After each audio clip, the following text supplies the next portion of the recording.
Depois dessa polêmica com o Ário, teve o Concílio de Nicéia, uma convenção, uma reunião doutrinária com os bispos, pastores da época, para tratar deste assunto, que estava gerando uma confusão no meio da igreja. A questão, Cristo era plenamente Deus ou era um ser criado e subordinado? Porque é o seguinte, é muito claro que Deus é o Salvador. Mas falar assim, mas Deus é o Salvador, mas salva através do Filho, que seria uma criatura. É uma contradição terrível com a Escritura, que mostra claramente, desde o Antigo Testamento, que Deus é quem salva, que o Messias seria divino, a divindade dele é provada de Gênesis e Apocalipse. Então, se Jesus não é Deus, como alguns dizem, cai por terra todo o plano de salvação. Porque Deus é o Salvador. Nenhum anjo pode salvar, nenhum outro ser humano pode salvar. Salvação está somente em Deus. Então, se o Messias não é divino, e a Bíblia mostra que é, mas se não fosse, não haveria salvação através do Messias. Então, para o Messias ser Salvador, ele tem que ser divino, e é mostrar na Escritura a sua divindade. Ário, diz ele, tá? Somente Deus Pai eterno. O Filho teve um princípio como o primeiro e mais importante ser criado. Colossenses capítulo 1, versículos 13 ao 17. Eu vou ler e vou explicar porque uma boa base da explicação de Ário e da Testemunha de Jeová hoje é esse texto aqui, uma interpretação equivocada. 13, capítulo 1 de Colossenses, versículo 13. Ele nos tirou da potestade das trevas e nos transportou para o reino do Filho do seu amor, em quem temos a redenção pelo seu sangue, no Filho, né? A saber, a remissão dos pecados, o qual, o Filho, é imagem do Deus invisível, o primogênito de toda a criação. Se eu parar aqui, vai gerar dúvida. Realmente, o primogênito é o primeiro a ser criado. Nós vamos entender que não, porque a explicação está no verso 16. Porque nele foram criadas todas as coisas, que há nos céus e na terra, visíveis e invisíveis, sejam tronos, sejam dominações, sejam principados, sejam potestades, tudo foi criado por ele e para ele, louvado seja o nome do Senhor. Está entendendo aqui? Quando fala que ele é o primogênito de toda a criação, não é o primeiro a ser criado. É porque, está explicando 16, nele foram criadas todas as coisas. Ele é o start, ele é o princípio da criação. Então a palavra aqui, primogênito, significa não o primeiro a ser criado, mas o princípio da criação. Nele tudo foi criado. Deus, através do Pai, fala, lembra? Criação haja. Através do Filho, que a palavra tem efeito, as coisas são criadas. Ou seja, ele é o start, é o princípio da criação e não o primeiro a ser criado. Então essa interpretação de Ário é um equívoco terrível. E detalhe, o que eu estou afirmando para os irmãos é confirmado por outras passagens da Escritura, tá? Se falar que Cristo é o primeiro a ser criado, vai cair em contradição com as outras passagens da Escritura que mostra que ele é Deus, e Deus não pode ser criado. Próximo ponto, o Filho não é uma essência com o Pai, Jesus disse, eu e o Pai somos um. Jesus disse para Filipe, quem vê a mim vê o Pai, mesma essência. Próximo, Cristo é subordinado ao Pai, é só na parte humana, aquele texto que Jesus diz, o Pai é maior do que eu, ele ser humano, servo, ele como Deus, Senhor. Ele como ser humano, filho do homem. Ele como Deus, filho de Deus. Que saiu do Pai. Veio do Pai para a terra. Observe, irmãos. Toda vez que fala de Jesus na visão inferior, submisso ao Pai, ser humano, para nos dar o exemplo de como servir a Deus, submeter a Ele. Mas Ele, na sua divindade, é um com o Pai. Certo? Um em essência e não é inferior e nem subordinado ao Pai. Porque eles pensam igual, é a mesma coisa. Próximo, ele é chamado Deus como um título honorífico. Isso aqui é uma blasfêmia. Ninguém pode se chamar de Deus se não for Deus. Seria uma mentira. Não existe título honorífico, como excelência, majestade, né, uma autoridade. Todos esses títulos se referem ao ser humano. Mas jamais um título divino seria dado a um homem todo-poderoso, né? Divino, divino fulano de tal. Não, isso é uma blasfêmia. Então, ele sabe que Jesus é chamado de Deus na Escritura. Ele sabia disso, né? Mas aí acabou adulterando o significado, dizendo, não, é só um título honorífico, de forma alguma. Alguém receberia um título que só Deus pode ter. 2. Atanásio, combatendo o Ário. Aí sim, de acordo com a Escritura. Cristo é coeterno com o Pai, perfeito. Cristo não teve princípio, já expliquei. O Filho e o Pai têm a mesma essência, expliquei. Cristo não é subordinado ao Pai, expliquei agora. Certo? Concílio de Constantinopla, em 381 depois de Cristo. E o Concílio de Nicéia chegou à seguinte conclusão, que a Trindade é a interpretação correta, o Pai é Deus, Jesus é Deus, o Espírito Santo é o mesmo Deus, e Ário não aceita isto e é excluído da igreja. E estava causando uma confusão terrível lá. E aí, no passar do tempo, continuou algumas polêmicas. Só que no Concílio de Nicéia se tratou muito sobre a divindade de Jesus e não do Espírito Santo. Por mais que era citado, mas não se dava profundidade. Já de Constantinopla, já se falou mais sobre o Espírito Santo. A questão, o Espírito Santo é plenamente Deus? Declaração fundamental do credo do concílio, ou seja, todo o acúmulo de entendimento, de estudos do Concílio de Nicéia foi agora colocado no Concílio de Constantinopla e aumentou-se o entendimento de acordo com as Escrituras, a Bíblia como base. E do Espírito Santo, o Senhor e doador da vida, que procede do Pai, que é adorado e glorificado juntamente com o Pai e o Filho. Sim, esse é o entendimento final do concílio, de forma correta, tirando qualquer tipo de dúvida com relação ao estudo da Palavra de Deus, que concerne a divindade do Pai, Filho e Espírito Santo. Uma apresentação bíblica da Trindade. A revelação parcial no Antigo Testamento. No Antigo Testamento, como eu já falei para os irmãos, Deus está se revelando de forma gradativa, mais abertamente, mais claramente no Novo Testamento, em Cristo, que é o cumprimento de toda a Escritura, as leis, profetas, salmos e tudo mais.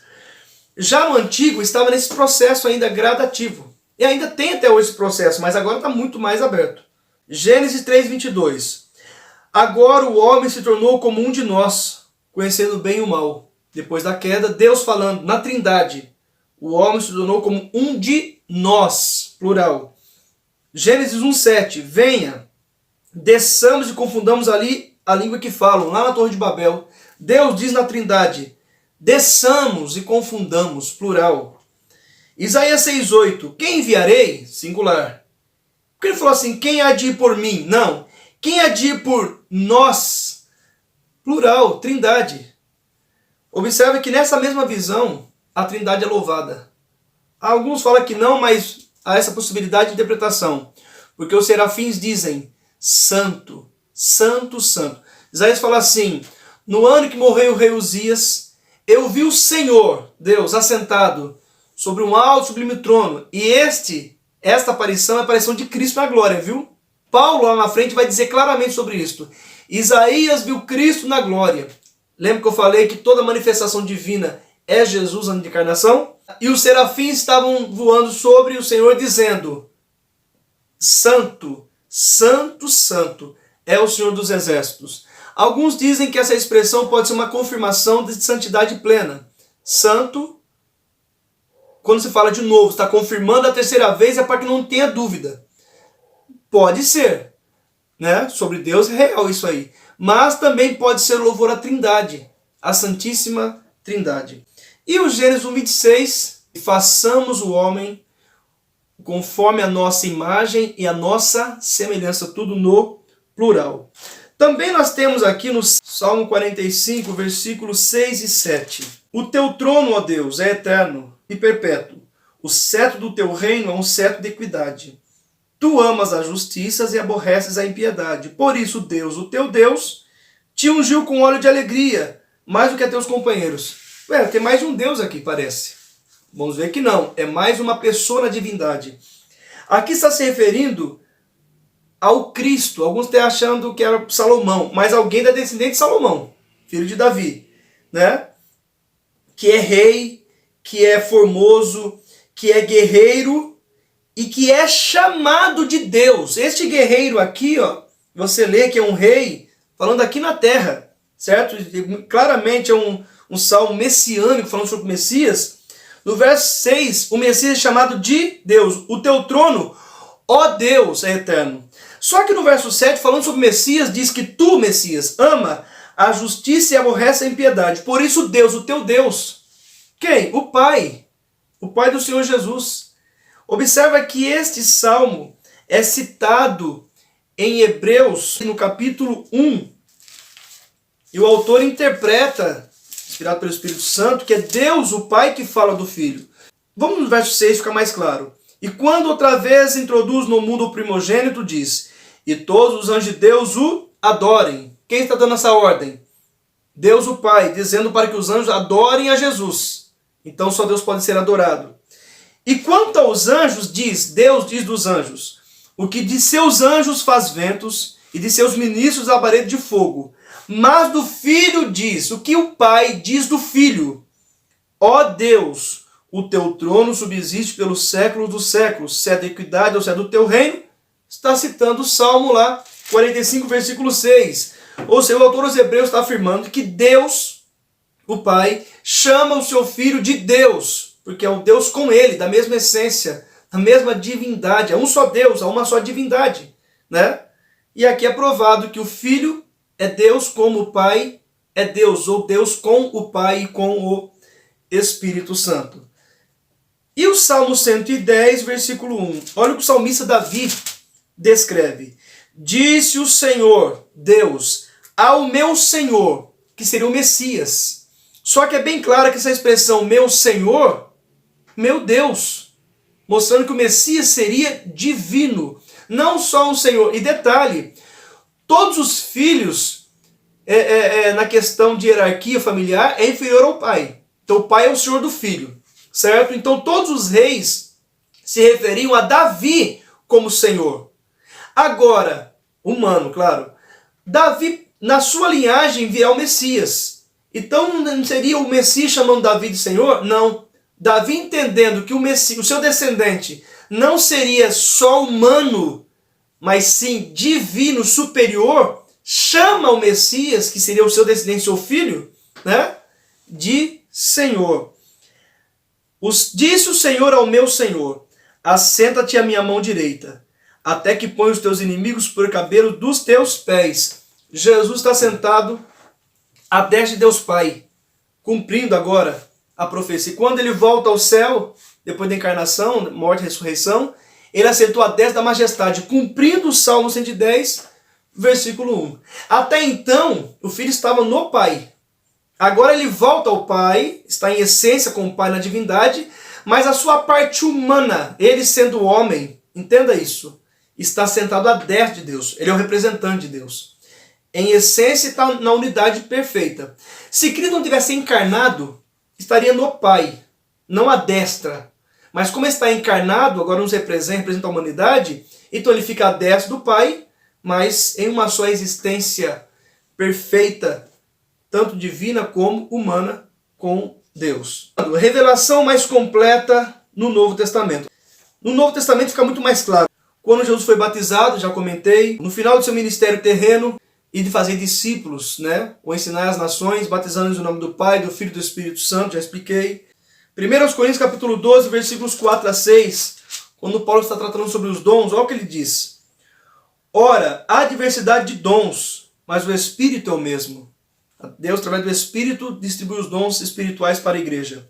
E há diversidade de ministérios, mas o Senhor é o mesmo. Porque Cristo, Ele é o dono dos dons ministeriais. Porque nele se manifesta, Ele é apóstolo, profeta, evangelista, pastor e mestre. E Ele levanta homens e mulheres para exercer o ministério dele. Por isso que fala do Senhor Jesus.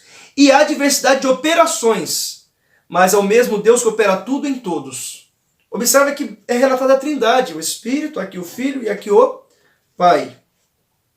2 Coríntios 13, a bênção apostólica, a graça do Senhor Jesus Cristo, o amor de Deus e a comunhão do Espírito Santo. Trindade, mais uma vez. E no Novo Testamento é borbulha, né? a referência sobre a Trindade. Pessoas com a mesma essência. Atributos aplicados a cada pessoa, como eternidade, poder, onisciência, onipresença, santidade, verdade e benevolência. Todas as referências estão aqui, ó. A eternidade do Pai, do Filho e do Espírito Santo, o poder, onisciência e até a benevolência, até o final, das três pessoas, mostrando a mesma essência. É a mesma eternidade, o mesmo poder, a mesma onisciência, a mesma santidade, a mesma verdade do Pai, do Filho e do Espírito Santo. Atividades que envolvem todas as três pessoas. Através de uma delas, lembre-se, vou repetir, Deus, através da pessoa do Pai, se revela. O Trino Deus. Deus, através da pessoa do Filho, se manifesta. Deus, o Trino Deus, através da pessoa do Espírito, atua. Então, Deus está atuando agora, sim, pelo Espírito. Deus pelo Espírito convence. Deus pelo Espírito transforma. Mas é Deus através da pessoa do Espírito. Através da pessoa do Filho, traz salvação. Tá certo? Criação do mundo, criação do homem, batismo de Cristo, morte de Cristo. Tá aqui os três, ó. Referência, leia, certo? Do Pai, Filho e Espírito Santo. Mostrando que estão os três juntos, sempre, em todo o tempo. Na criação estão os três lá, perfeitamente. E a Bíblia diz no Novo Testamento que tudo foi criado por intermédio do Filho. Né? Mostrando que o Filho está lá, Deus está falando, mas o Filho está lá, sendo usado, o efeito da palavra, verbo. E o Espírito está bem claro lá na criação, parava sobre a face das águas. Né? Aí alguns dizem assim, vamos ver depois, o Espírito Santo é uma força ativa, né?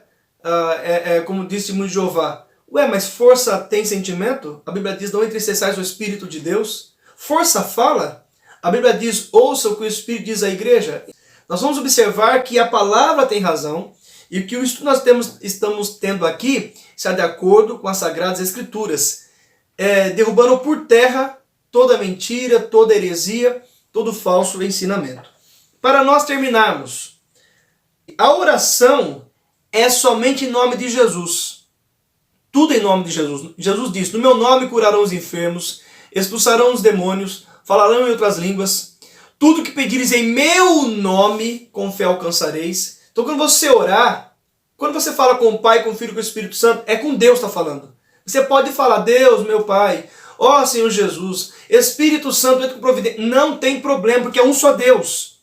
Não fique confuso, está falando com o mesmo Deus. Agora, sempre em nome do Filho, que é Jesus, que é o nosso mediador, que é o nosso representante, certo? No nome dele há poder.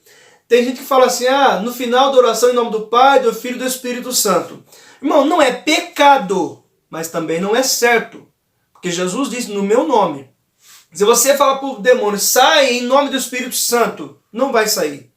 Por quê? Porque o Espírito Santo ensinou na sua escritura que é no nome de Jesus, o Filho, o Cordeiro, que Deus é encarnado, certo? Que os demônios são expulsos. Por que vai mudar isso aí? Então não vai sair, certo? A oração é em nome de Jesus. O batismo, na hora do batismo, em nome do Pai, do Filho e do Espírito Santo. Quando os apóstolos falavam assim, olha, se você crê e sede batizado em nome de Jesus. Essa expressão em nome de Jesus é a autoridade deste nome. É como se fala, seja abençoado em nome de Jesus. Você vencerá em nome de Jesus. É na autoridade desse nome. Nós somos salvos por intermédio de Cristo, em nome de Jesus. Agora, lá no ato batismal, nas águas, em nome do Pai, do Filho e do Espírito Santo, que Jesus assim nos ordenou. Deus te abençoe.